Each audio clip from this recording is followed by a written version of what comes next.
Ikitabi nga yung motor mo, bay, wala kang helmet.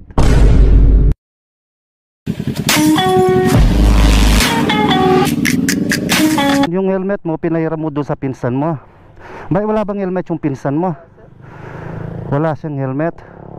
O sige, dahil mabait ka, pinapahiram mo yung helmet mo doon sa pinsan mo. Ang gawin mo niyan, yung helmet na pinapahiram mo sa pinsan mo, bigay mo na sa kanya, bigyan kita ng bagong helmet ngayon. Sana all. Ano? Akala mo pulis ako? Tingnan mo yung dalawang helmet kung kasya mo, sa'yo na. Kanina putlang-putla ka, ngayon tuwang-tuwa ka na, oh. Eto, tingnan mo kung kasya mo. Naawa ka sa pisa mo, no? Pero sa sarili mo hindi ka naawa. Delikado kasi yung nagmumotor na hindi naka-helmet eh. Kaya swerte mo, ikaw yung nakita ko.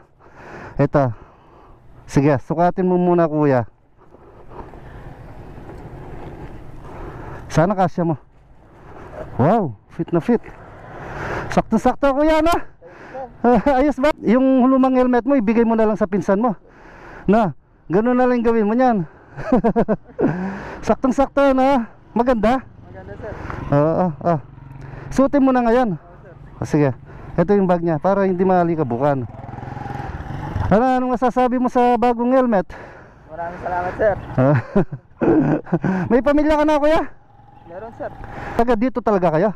Sa Bacolod kami, sir. Bacolod? Hindi kayo Kapampangan, no? Hindi, sir. Tapos nangupahan lang kayo dito? Nang bumili kami ng... Ay, yung ate ko, bumili ng lupa dyan. Kaya nakitira kami sa ate ko. Nakikitira lang kayo dito? Sa bahay niya mismo? Isang kupuan lang, sir. Pero may sarili kami nakabuod kami bahay. Ilan na yung anak mo, kuya? Dalawa, sir. Dalawa? Nag-aaral na yung mga anak mo? Yung isa, sir, ano pala? Kinder. Kinder yung isa? Oo. Anong trabaho mo kasi, kuya? Yung, sir, sa ano, sa paggawa ng factory doon sa Kamyas. Factory? Yung mga battery.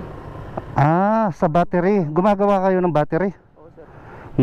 Matagal na kayo nagtatrabaho doon? Ano pa lang, sir, mga 4 months pa lang ako doon. Bago pa lang kayo nagtatrabaho doon, no? Anong bang trabaho mo dati? Sa ano, sir? Ng construction. Construction. Oo. Pero palagay ko talagang wala kang helmet talaga. Sir, yung isang helmet, pinahiram ko talaga sa pinsan. Talagang pinahiram mo talaga sa pinsan mo. Akala ko nagsisinungaling ka lang kanina para hindi ka lang mahuli. Totoo pala talagang pinahiram mo sa pinsan mo. Ang bait mo, no, kuya? Pero sa susunod niyan ka nang magmumotor dito na hindi naka-helmet.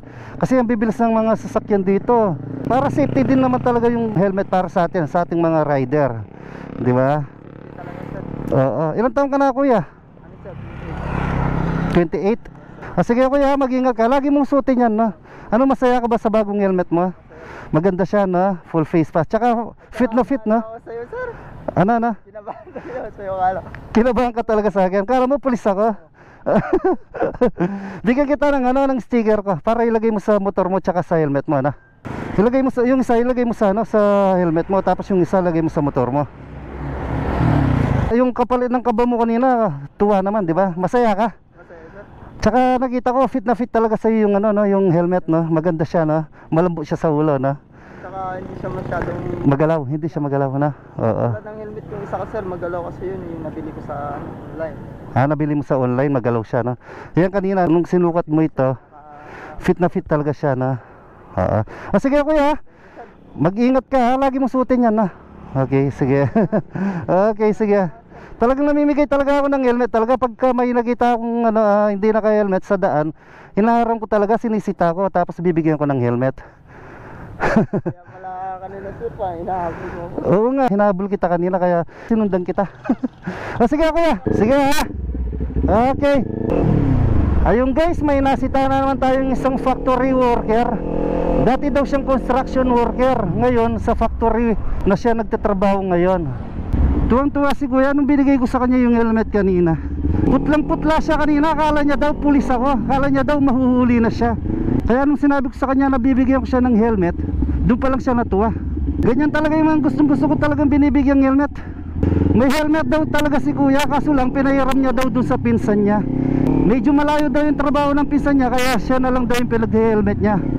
Sige guys, hanggang dito na lang muna yung video natin. At kung tinapos ninyo yung video na ito, pag-i-comment na lang kung taga-san kayo, para alam ko kung hanggang saan umabot yung mga video natin. Sige guys, thank you and God bless us all.